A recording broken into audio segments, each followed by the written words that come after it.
Olá, boa noite. Estamos começando o Rede TV News. Olá, seja bem-vindo. Na Câmara dos Deputados termina em confusão a sessão da comissão que votaria o parecer sobre a PEC do voto impresso. O estado de São Paulo entrega mais 1 milhão de doses da Coronavac ao Ministério da Saúde e espera antecipar em um mês a remessa de todas as vacinas contratadas pelo governo federal. E você vai ver também. Médicos dizem que o presidente Bolsonaro passa bem, mas segue sem previsão de alta do hospital. Operação policial em mais de 1.000 municípios brasileiros prende uma centena de suspeitos de atos de violência contra crianças e adolescentes. Passa de 100 o número de mortos em decorrência das chuvas na Europa. Mais de 1.000 pessoas estão desaparecidas. Médico no Rio Grande do Sul é investigado por assediar sexualmente mais de 80 mulheres.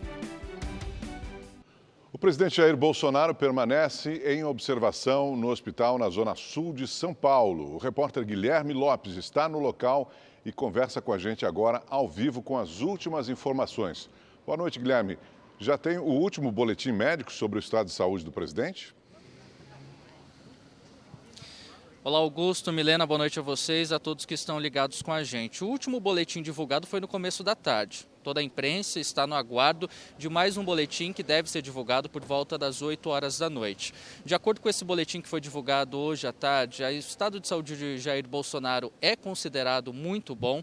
Ele, inclusive, teve uma evolução satisfatória, tanto que a equipe médica não alterou o tratamento que tem sido administrado desde quarta-feira à noite.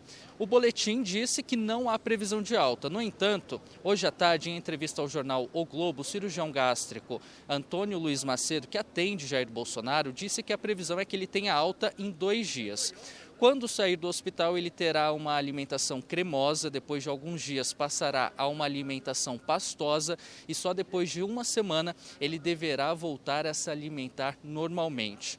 Mas, igual foi antecipado ontem aqui pela Rede TV, o presidente Jair Bolsonaro afastou a possibilidade de ser submetido a uma cirurgia. Isso porque o organismo reagiu bem a esse tratamento que a equipe médica prescreveu ao presidente. O quadro tem evoluído tanto que o presidente hoje, por exemplo, fez algumas atividades aqui no hospital. Pela manhã, ele postou uma foto em suas redes sociais, andando pelo corredor, carregando o suporte que leva o soro. Isso, inclusive, é uma recomendação médica, né, porque ajuda no tratamento. Ele também postou fotos trabalhando, despachando do leito hospitalar por videoconferência com alguns ministros. Pela manhã, ele também recebeu as visitas dos filhos Carlos e Renan Bolsonaro.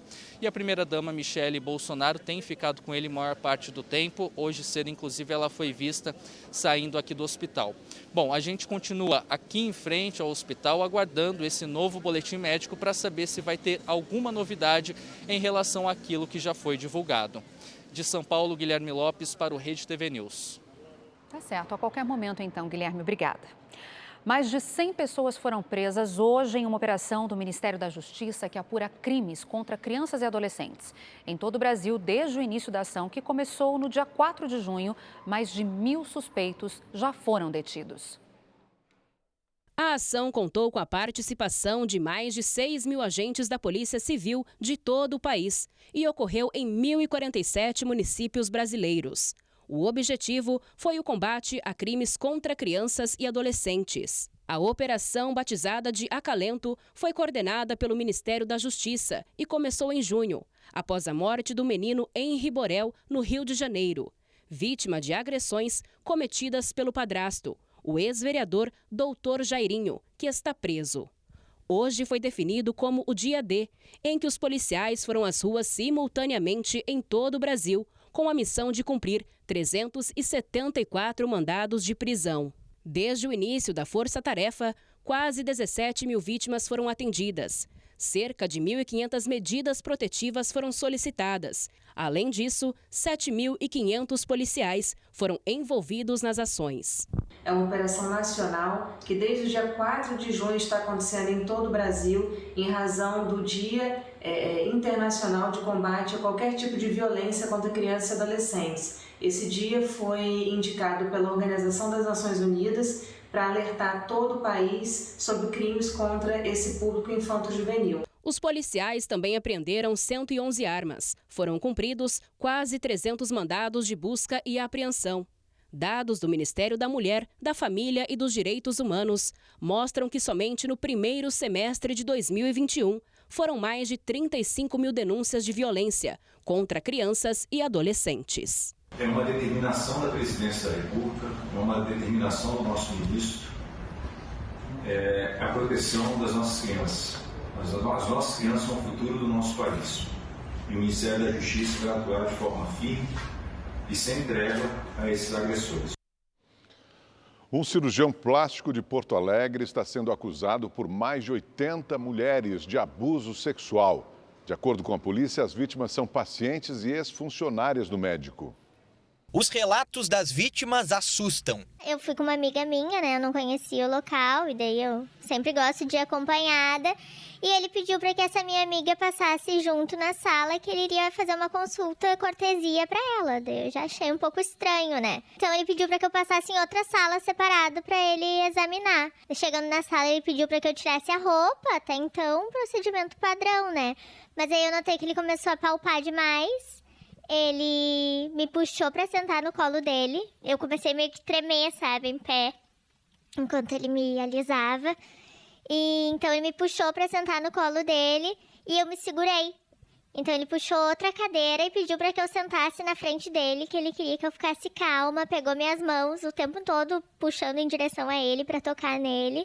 E me ofereceu um preenchimento labial como cortesia pra que eu ficasse calma. As denúncias das pacientes são parecidas, com muitos detalhes em comum. Logo de início ele pediu para ela ficar apenas de calcinha e ela estranhou, porque afinal de contas era uma prótese nas mamas. Ela então ficou apenas de calcinha e ele passou a marcar o corpo dela e ela disse que os toques eram excessivos e que havia uma lascívia na fala dele e que em algum momento da consulta ele pediu que ela sentasse no colo dele de frente para então ele deveria fazer mais marcações, enfim, e sempre elogiando o corpo e sempre elogiando ela.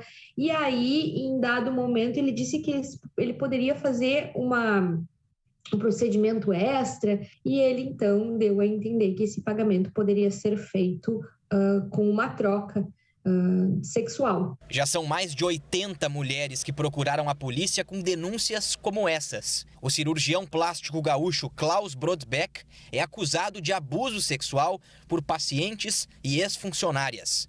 O médico também é acusado de erro médico e é suspeito de manter relação sexual com uma paciente que estava sedada após uma cirurgia.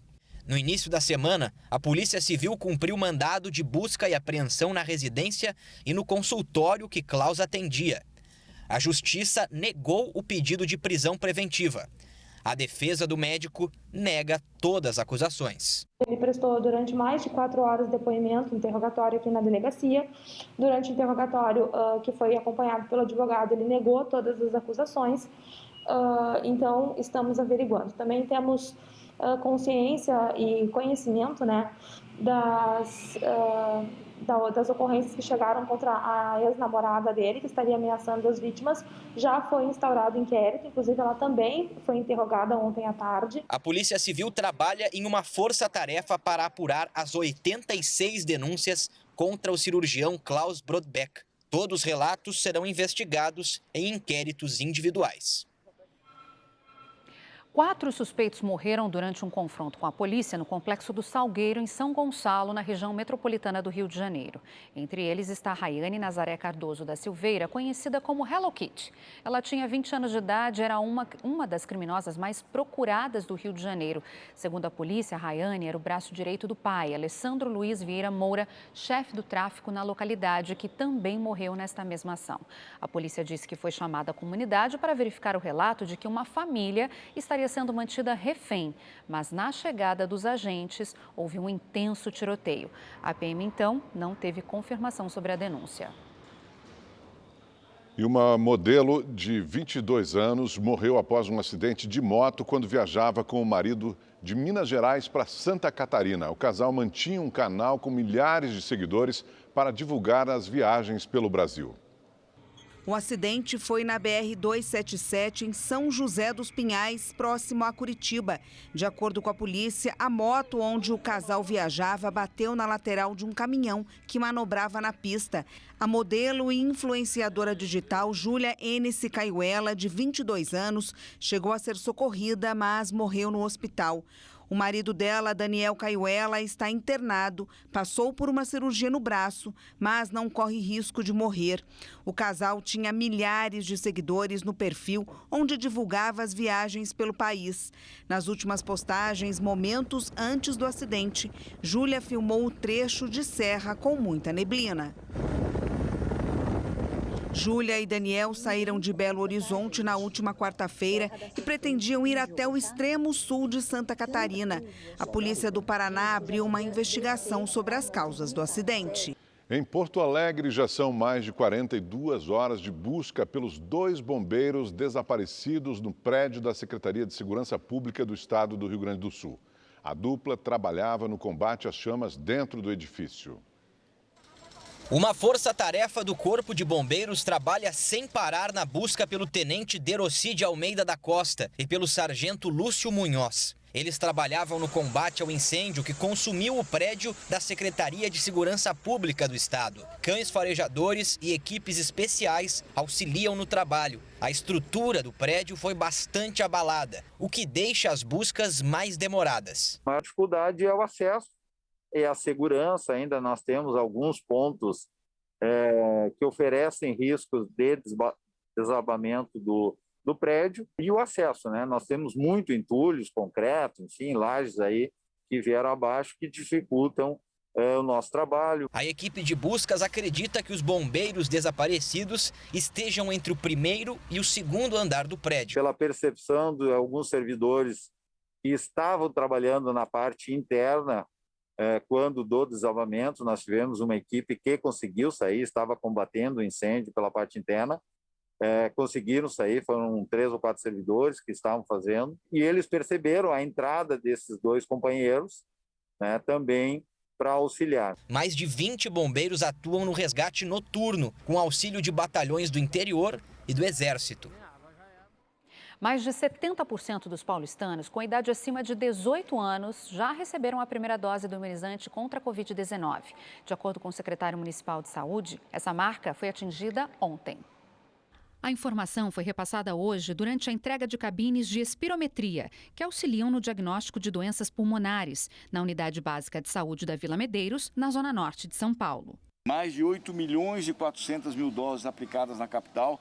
Também está sendo muito rápida a vacinação de segunda dose. Nós estamos agora no período de vacinação das pessoas com mais de 60 anos. Também conseguimos regularizar não só a vacinação de primeira dose, mas a vacinação de segunda dose também. O secretário também falou sobre os novos grupos a serem imunizados já na semana que vem. Devemos receber um complemento dessa faixa etária de 30 anos na segunda-feira de mais 120.000 doses de vacina, para que a gente possa, então, na quinta-feira e sexta-feira, terminar 31 e 30 anos a vacinação aqui na cidade.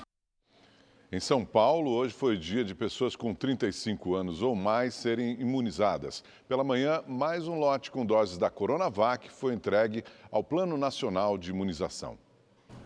Com João Dória afastado pela Covid-19, coube ao vice-governador Rodrigo Garcia, do DEM, acompanhar a entrega de mais um lote da Coronavac ao Ministério da Saúde. Esse 1 milhão de doses completa mais de 55 milhões e 140 mil doses de vacina da Coronavac já entregues ao Ministério da Saúde, ajudando, portanto, no combate à pandemia.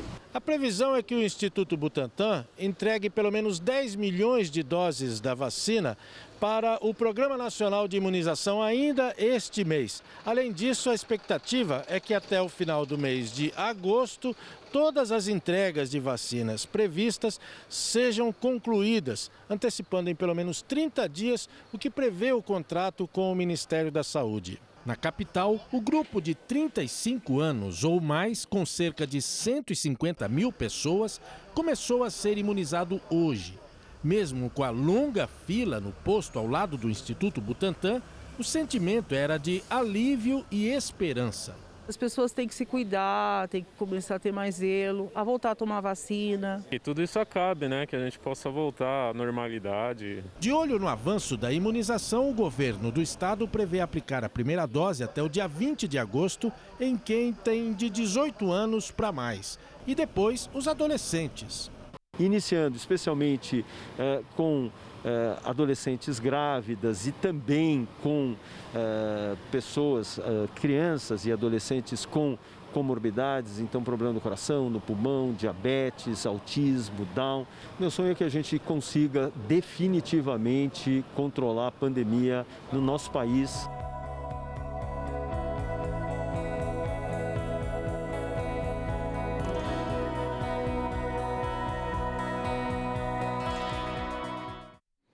E a Fiocruz entregou hoje mais 4.500.000 doses da AstraZeneca ao Ministério da Saúde. Com mais esta remessa, a Fundação alcança o número de 74.400.000 unidades da vacina contra a Covid-19 disponibilizadas ao Programa Nacional de Imunizações. A Câmara Municipal de São Paulo aprovou hoje, em segundo turno, um projeto de lei para que a pessoa que se recusar a tomar determinado imunizante vá para o fim da fila de vacinação. A proposta é do vereador Carlos Bezerra, do PSDB.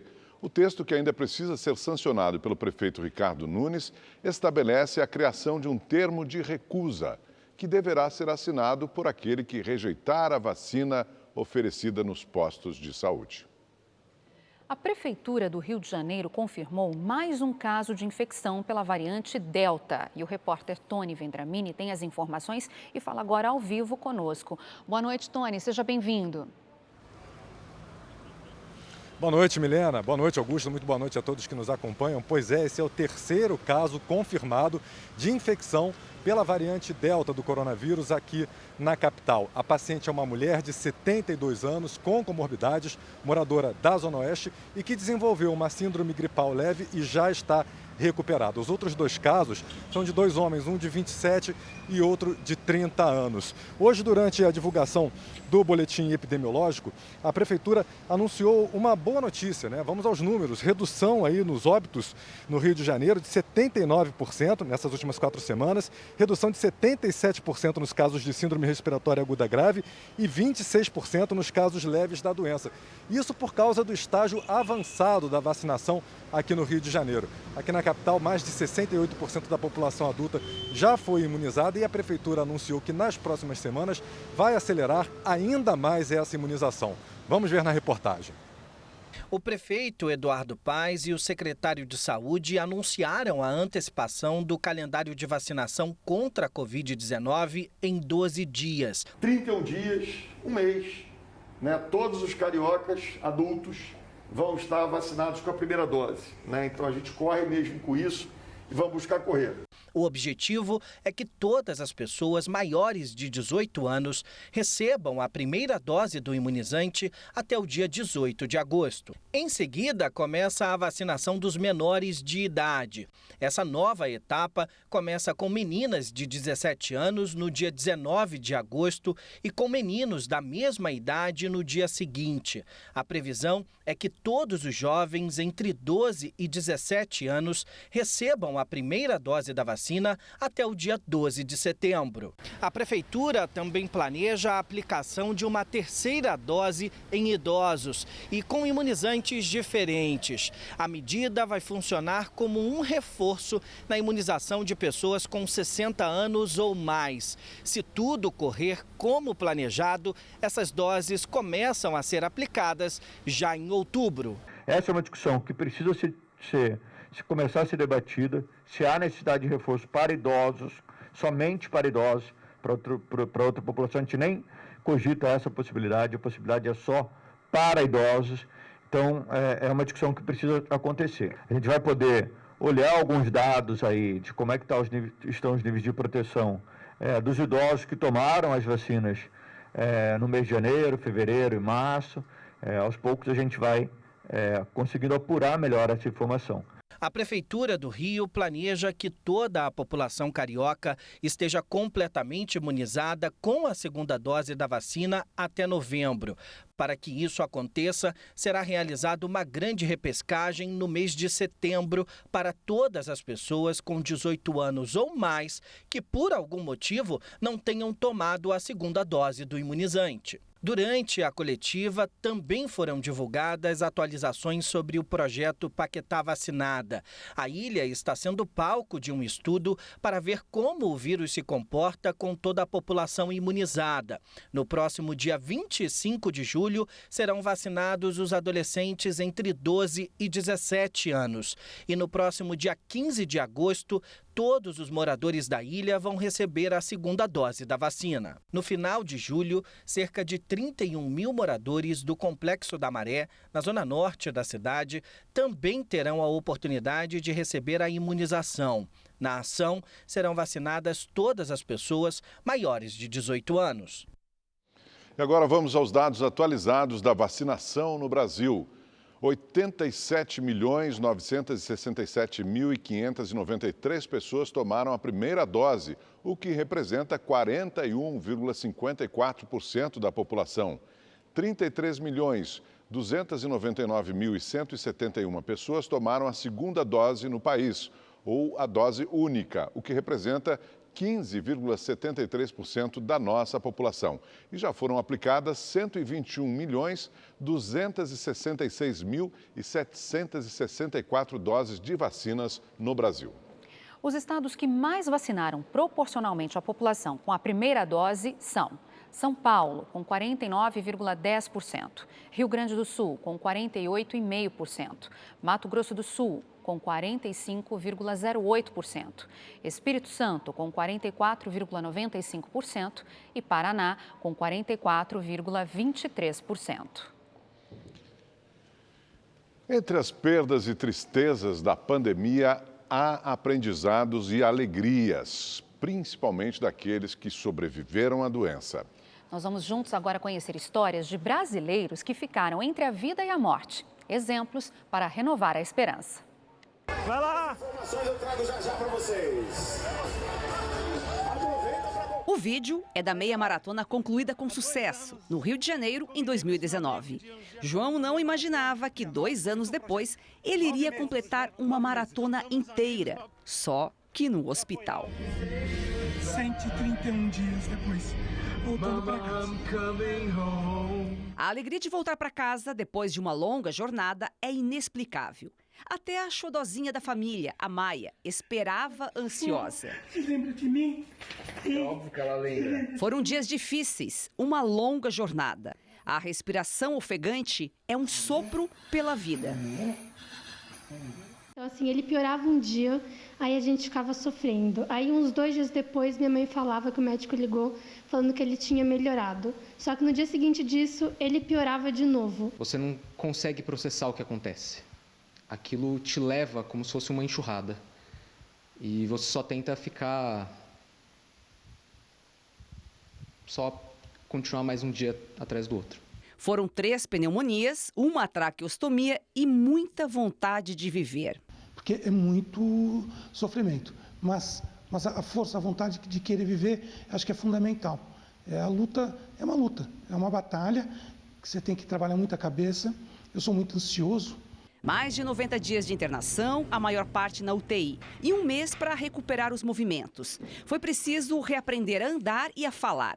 Cada gesto era motivo de euforia. O João não estava só, foi uma luta em equipe, e isso fez a diferença. Todo mundo muda junto, né? Não é uma viagem de todo mundo, é uma torcida muito grande. E é um sentimento de apoio, o suporte da família toda. Renascimento é o que define quem ficou entre a vida e a morte. A Covid não escolhe classe social, idade, gênero. Ela traz muitas perguntas ainda sem respostas. Só quem passou pelos piores momentos da doença sabe o que é ter uma nova chance. Entre tantas dúvidas sobre uma enfermidade que vem sendo desvendada aos poucos, o caso da Aida é um marco para a medicina brasileira.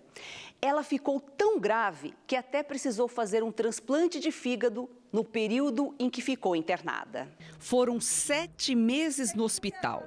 O aniversário de 67 anos, completados em 19 de maio, foi comemorado em 18 de junho, no dia da alta. Você não sabe a alegria. Eu não via nem no ambiente fora. Às vezes, o físio me dava uma voltinha no corredor, mas eu não me sentia muito satisfeita, porque eu não via nada, né? A Aida foi levada de Manaus a São Paulo de UTI aérea. Desembarcou na capital paulista com 100% dos pulmões comprometidos. A ficha médica é extensa. Foram 12 infecções, insuficiência renal, 40 sessões de hemodiálise, 5 intubações e um transplante. Uma complicação da Covid levou o fígado à falência. Isso aí é surreal. O que aconteceu com a Aida é uma coisa que é inexplicável, porque a Aida ia ter alta dia 31 de dezembro. Um mal-estar gástrico, e que se não fosse a doutora Ludmila interceder, acho que não tinha. Ave Maria, foi uma coisa assim, do divino mesmo. A Ludmila é a médica que acompanhou a Aida o tempo todo. Quando você pensava, puxa vida, e agora? Será que não tenho mais para onde ir? Ela sempre reagia. E quando nós a colocamos na lista de transplante, muita gente não acreditou que ela fosse conseguir. Uma vitória para a Aida e também para a equipe médica. Então, assim, a gente aprendeu muito. Primeiro que, num mar de desesperança, de perda e de derrota, um caso como esse reacende em nós a esperança, a crença, a vontade de fazer tudo pelo outro, porque a gente não sabe o que vai acontecer e a gente tem que tentar dar às pessoas todas as chances que elas têm de se recuperar, ou eventualmente até de não se recuperar, mas tendo lutado até o final. Então eu não podia falar em desistir, eu tinha que falar em melhorar e sair do hospital, vir para casa para poder ir para Manaus. Obrigado a todo mundo.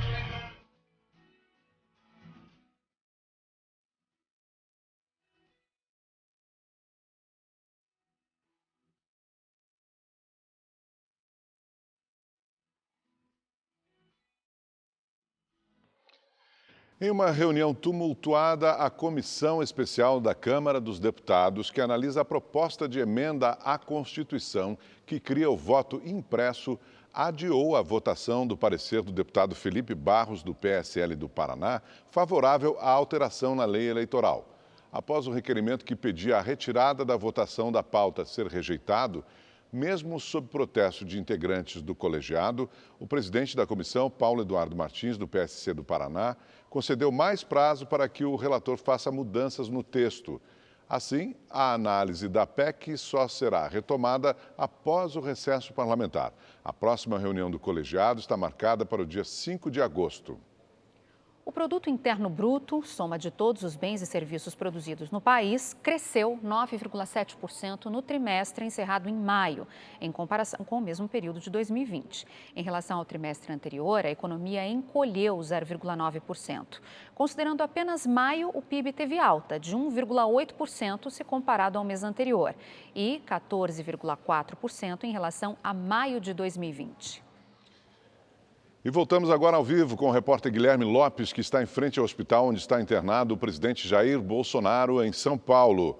Guilherme, você tem novas informações por aí? Sim, Augusto, como era previsto, saiu há pouco o novo boletim médico do presidente Jair Bolsonaro. De acordo com a equipe que o atende, ele continua evoluindo satisfatoriamente. A equipe informou que hoje à tarde ele foi submetido a uma tomografia do abdômen, que evidenciou a melhora do quadro de saúde do presidente Jair Bolsonaro. O boletim disse também, como era previsto, que hoje se iniciou a alimentação e o presidente aceitou bem essa nova etapa do tratamento. Só que o boletim disse que ainda não há previsão de alta, mas eu relembro que o cirurgião gástrico que cuida do presidente Jair Bolsonaro deu uma entrevista hoje à tarde ao jornal O Globo e disse que a previsão era que ele saísse do hospital em 2 dias, já que o quadro tem evoluído bem. Eu volto com vocês.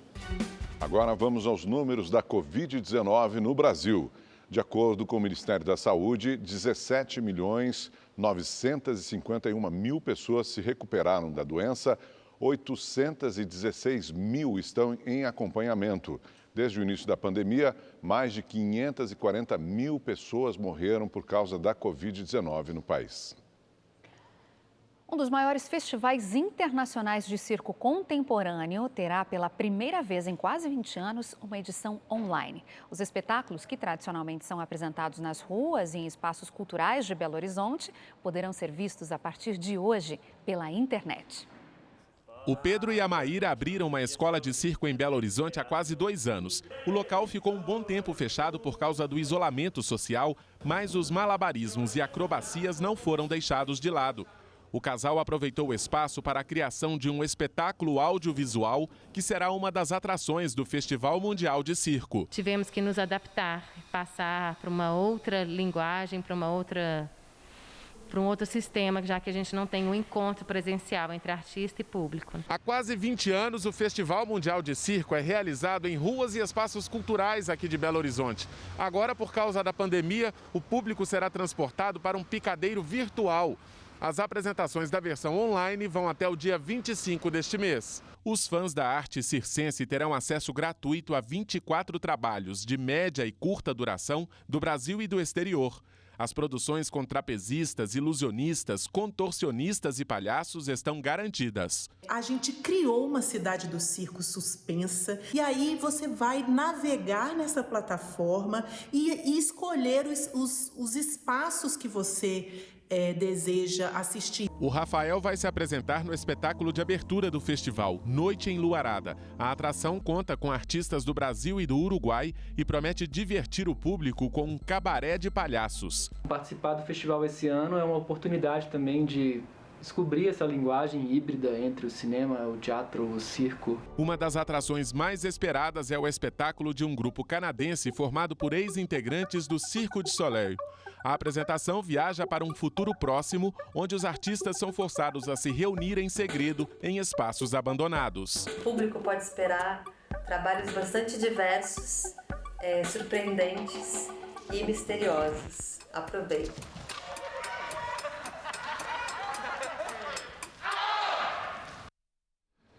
E agora a previsão do tempo para todo o Brasil com Igor Silveira. Boa noite, Igor. Boa noite, Augusto. Boa noite, Milena. Boa noite para você que está em casa. Olha, o final de semana está batendo na porta e só de olhar no mapa a gente vê que a chuva mais volumosa ainda se concentra nessa área mais escura aqui da região norte.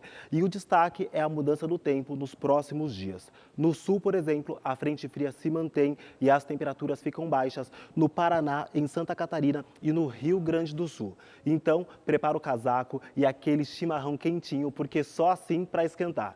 No sudeste, o dia vai ser quente em Minas Gerais. No Espírito Santo, pode ter variação de nuvens, mas não chove. Já em São Paulo, o sábado começa com aquele friozinho pela manhã, à tarde esquenta um pouco mais, mas no domingo o tempo vira e a máxima não passa dos 18 graus. No Rio de Janeiro, o sábado vai ser abafado, com máximas de 29 graus e no domingo os termômetros registram 26 e pode ter uma chuva fraca e isolada. No Nordeste, o sol continua no interior, mas ainda chove do litoral do Rio Grande do Norte até Sergipe. No Centro-Oeste, o dia vai ser quente, principalmente em Cuiabá, onde a máxima amanhã pode chegar aos 35 graus. E para saber mais sobre a previsão do tempo na sua cidade, é só entrar no site da Rede TV. Eu fico por aqui, um ótimo final de semana e até mais. Obrigada, Igor.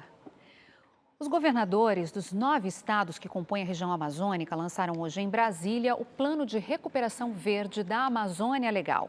O objetivo é conter o desmatamento ilegal e desenvolver economicamente a área com práticas que ajudem na preservação da natureza. O grupo espera captar R$1,5 bilhão junto a bancos e a iniciativa privada para investir no projeto. Entre as metas estão o fim do desmatamento ilegal até 2030 e a geração de empregos na floresta. E o fim de semana chegou, Milena. Ai, que bom, que gostoso. Sextou. Uma boa noite para você e até segunda. Bom fim de semana para você. Até segunda.